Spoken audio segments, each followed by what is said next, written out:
ازيكم عاملين ايه؟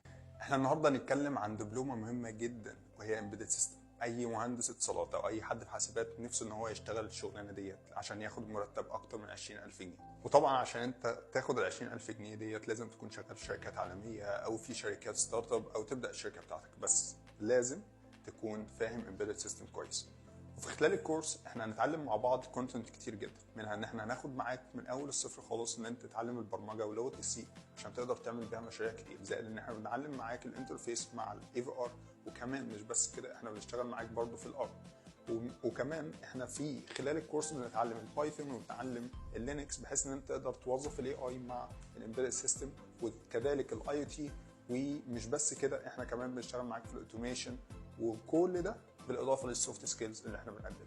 في نهايه الكورس بنبدا ان احنا نكريت معاك ونظبط معاك البروفايل لينكد ان والجيت هاب وبتبني السي في بتاعك بحيث ان انت تقدر تقدم في اي شركه، زائد ان احنا بندي المتفوقين تدريب وريكومنديشن في شركات عالميه زي فاليو.